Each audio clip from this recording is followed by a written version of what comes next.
When am I going to have a baby? When am I going to graduate? When am I going to have that? So there's always these questions of applying what we see on social media to ourselves and really putting that undue pressure on ourselves to compare.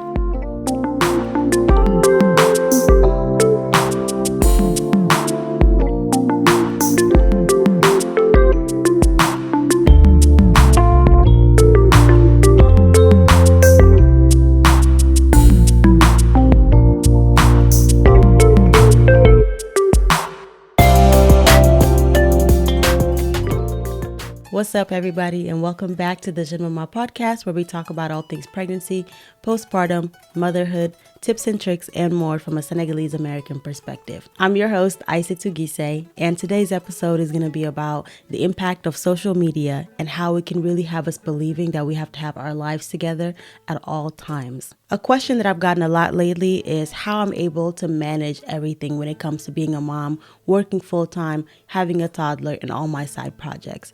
So just to set the baseline, I'm going to tell you a little bit about everything that I have going on, and then we can go from there. So I work full-time as a project manager for a company. I work from home. I have a 13-month-old that also stays at home with me, so she's not yet enrolled in daycare. I have this podcast that I'm hosting, usually by myself. Sometimes I have guests. And then I also have a podcast that I co-host with my friend. So I've been doing that one a lot longer than this one. This one is relatively new. Since becoming a mom is when I started it. So those are probably the four main things that are going on in my life. Wait, I forgot one of the most important ones. I am also a wife. So I live in Atlanta, Georgia with my husband. And so I have my home, my husband, my job, my daughter, and my projects to take care of. I would say those are the 5 priorities that I have going on in my life right now. And the question around how I balance it all, the simple answer is that it's not easy. And that is the worst answer I could probably give you. So I'm going to elaborate on that. I would love to be able to say that I wake up at 6 a.m. I get the day going. I get all of my ducks in a row before the house wakes up. When my daughter wakes up, everything is smooth sailing. My husband goes to work and everything works out well. But I would not be telling you the truth. I would be flat out lying if I said that. The first reason I can't say that is because I love sleep. Everybody who knows me knows that I love to get my sleep. So I am not a morning person. I just need time to really ease into the day. That's the kind of person that I am. I'm much more of an evening person than a morning person. The second reason is because a lot of what's going on, and I think a lot of people can relate to this, is that life is just unexpected in many ways. It kind of throws things at you and you have to adapt and really get yourself to this mind space where you feel like you have a good handle on everything that's going on. But that's not always going to be congruent with having this very consistent schedule, this very consistent day-to-day activity that you have. So for people who have that routine and that schedule, I really commend them. I think when we talk about motherhood and when we talk about working from home and balancing all these different things, it's a little bit more chaotic on my end. And I'll talk about that in a little bit. But I just wanted to start off by saying that because I don't want to make this episode a glorifying, I have my life together and I do everything well and I'm the perfect wife and the perfect mom. That's not what this episode is going to be about. And we're going to talk about the impact of social media and how that plays into that narrative sometimes, where we feel like we see others and they have their lives so put together and we get this anxiety within us that says, why don't I have my life together that way? So I really want to squash that before we even get deep into the episode so that we can have realistic expectations of what all of those commitments look like on a day-to-day basis, how you manage it, and when you fall short, how do you recover from it? Because you will fall short. I found that to be just a very par for the course thing. You're going to fall short. You're not going to be successful all of the time. So how do you manage that? And I think that's what that question is really getting at. And I think when people are asking me how I'm balancing it all, that's really what they're getting at. It's like, how can I also feel okay about not being successful? And today I just want to have that moment of vulnerability to say, like, I don't have my life together. I don't know what I'm doing all the time, especially with this new podcast. Like, it's such an endeavor for me. So yeah, I'm going to stop rambling there and just get to the next point, because otherwise we'll go off on a whole tangent. So for me, I'm in one of those situations where my baby is super attached to me. I mentioned earlier that she's not yet enrolled in daycare. and that has had such a big impact on my day-to-day activities. So I work from home and she's also home with me. So you can imagine balancing my work and also taking care of her. We've built this really, really, really strong bond where she actually gets, I think, separation anxiety if I'm away from her for more than 2 seconds. Like, she literally starts crying and yelling and just having this fit because we're so attached to one another.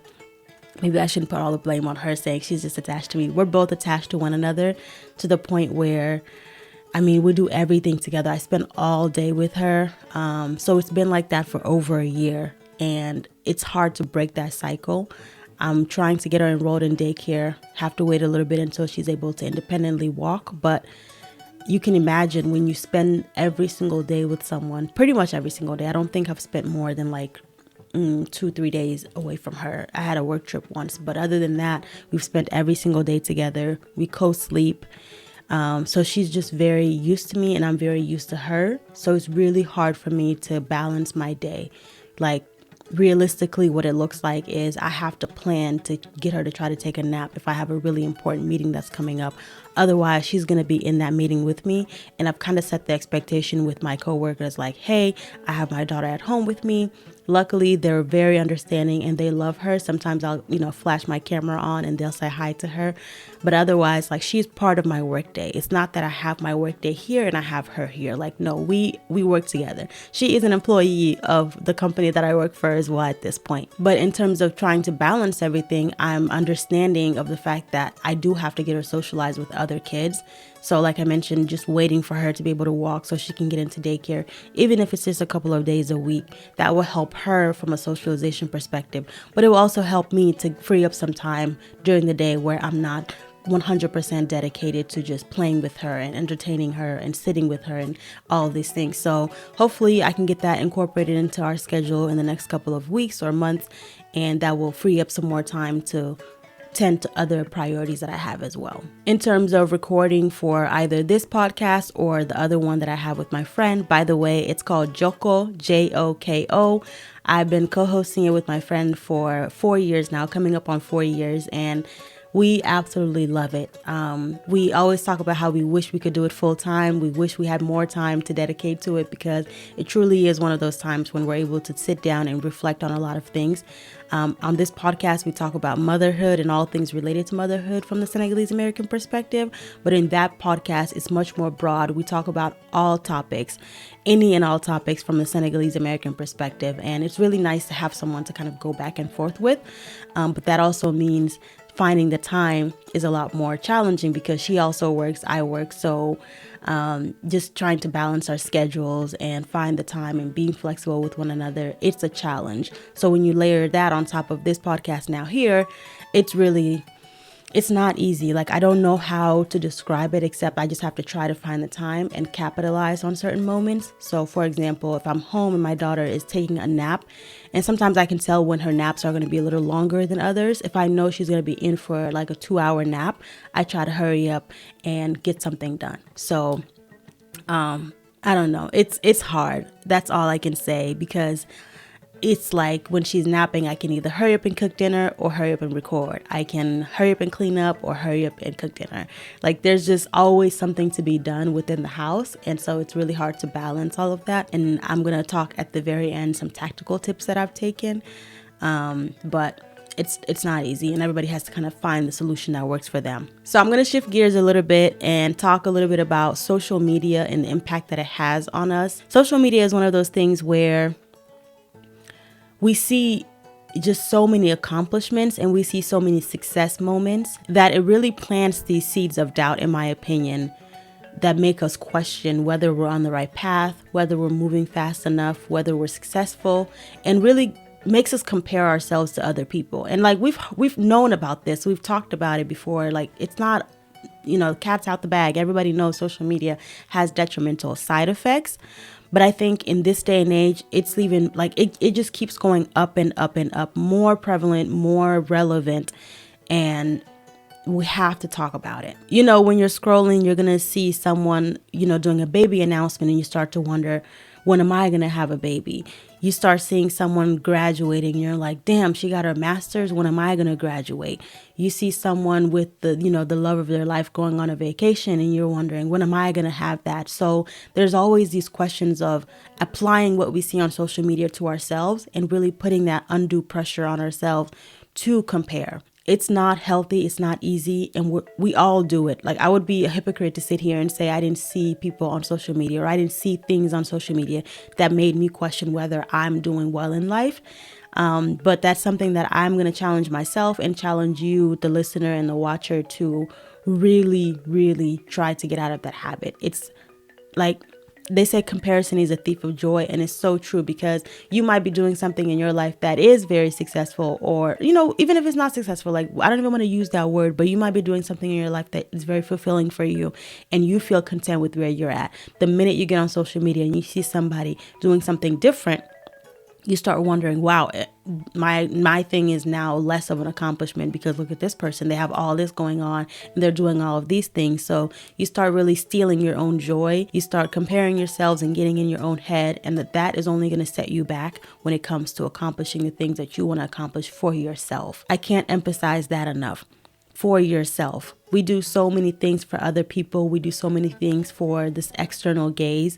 And we have to get back to making ourselves happy first before we try to, show off to the world that we got it going on. One thing social media is good for is really making you feel like you haven't done anything. There's this one-up aspect of social media.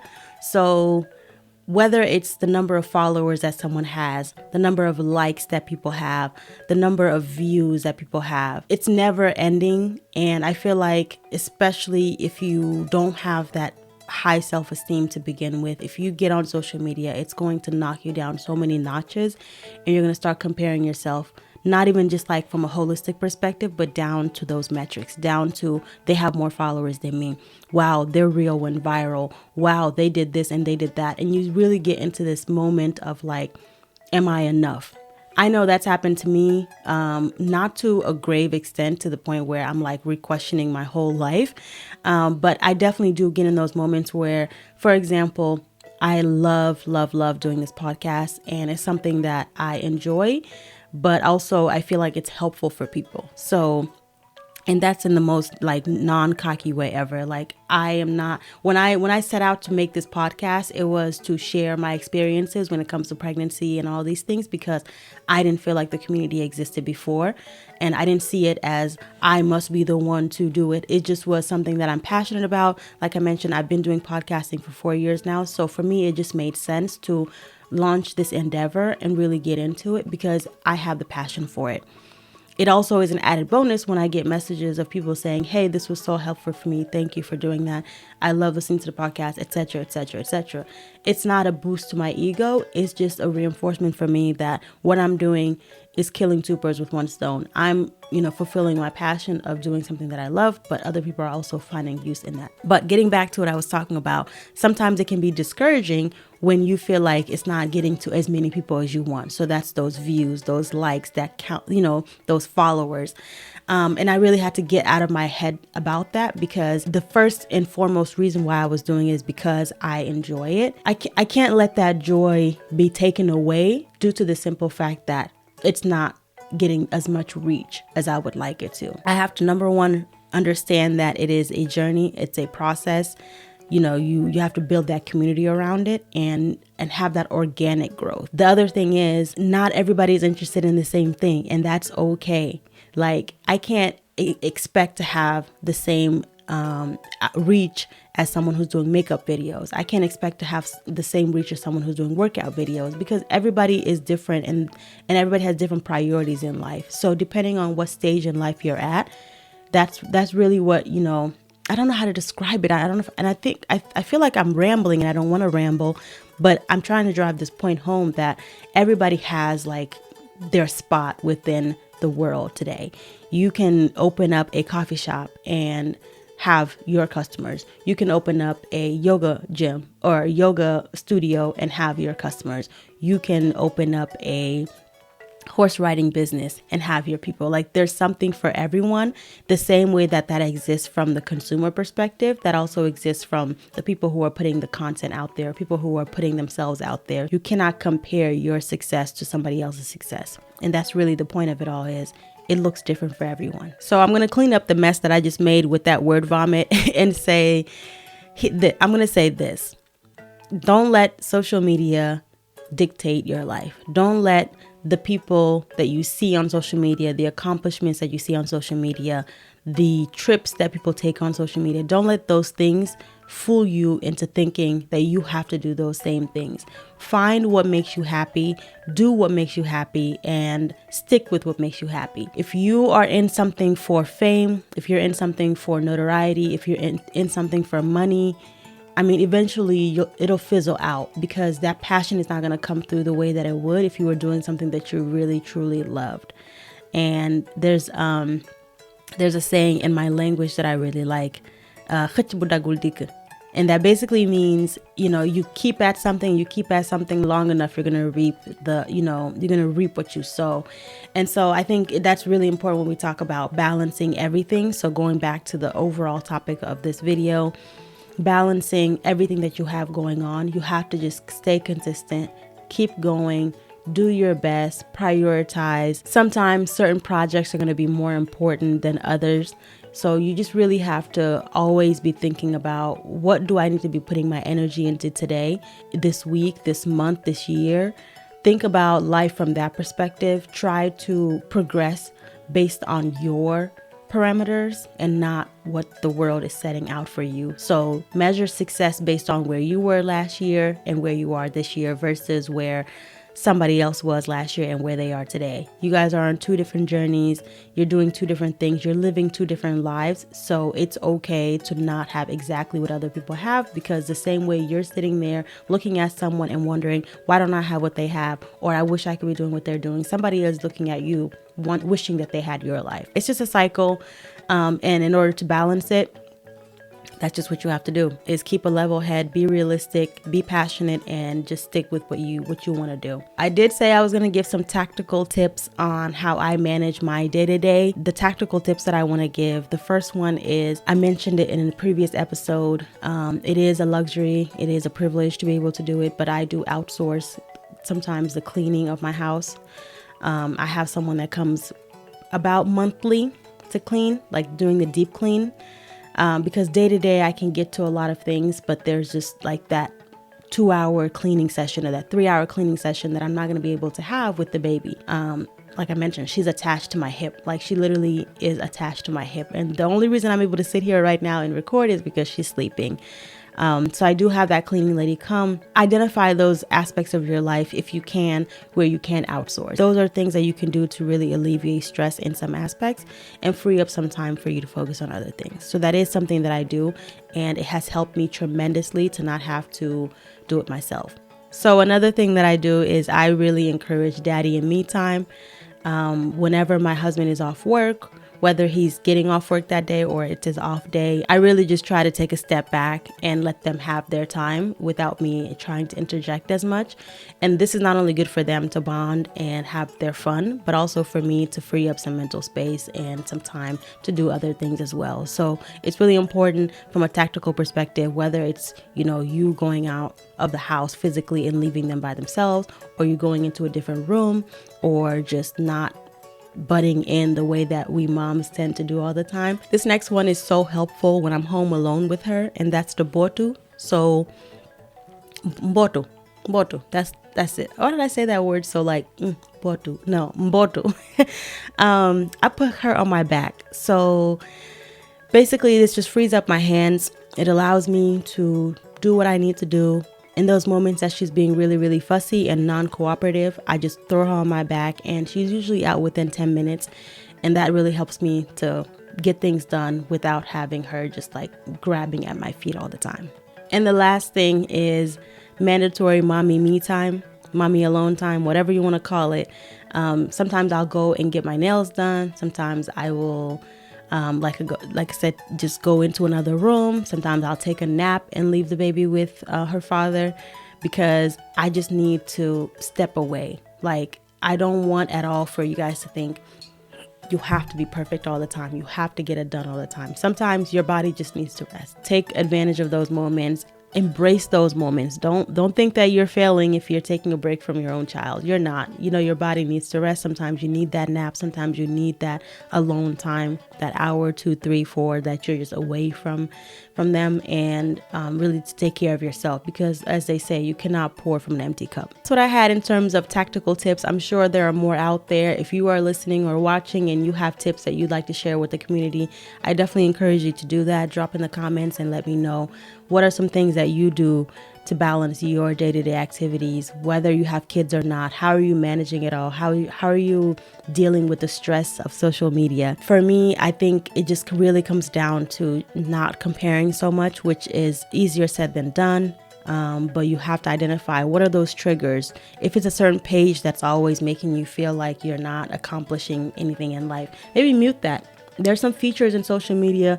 I guess maybe that could be an additional tip. That's very tactical, something you could do right now. I love the mute feature on Instagram.